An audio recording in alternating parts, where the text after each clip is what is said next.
So this organ was built in 1877 when the hall was new. It was quite a cramped location. There's a big organ in a fairly small chamber. But it was obviously felt that after some years of use that the organ was a bit bass-light.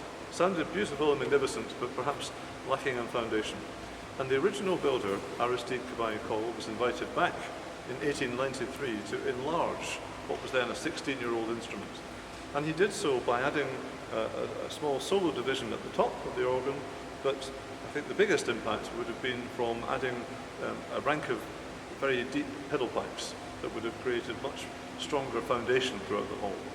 Unfortunately, the only space that was available to do that was at the sides of the organ, where there had originally been staircases, and those staircases had to be removed, and those pipes were put in there instead. As you can see, the lower parts of the casework extends the full width of the stage, but the facade pipes don't. And although it looks impressive, it's not as elegant as it first looked in those photographs that you can see. And so our intention, we have the opportunity, because of the organ being removed entirely, is to recreate that appearance. And so those pipes that were added in 1893 by the original builder, instead of being at the sides, will be moved to the back of the organ. And that will, then the rest of the instrument will come forward half a metre, which will allow us to recreate the staircases and the original elegant appearance of the organ in the hall. The character of an organ is more than just the sound.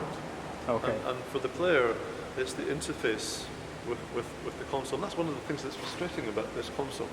It's because you're playing a 1970s timepiece with a very 19th century French romantic sound world. And they don't quite go together.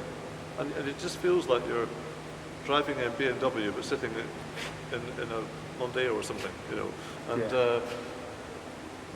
I think there's very much a growing appreciation these days of the importance of the console, the interface with the player, and the mechanism attached to that being intrinsic to the whole character of the instrument. It's not just how it sounds. Yeah. And so that's been a big driver behind this emphasis on trying to recreate not just the original sound of the organ, but the original entire concept, because it's so important that it has that integrity as an overall piece of artistic work.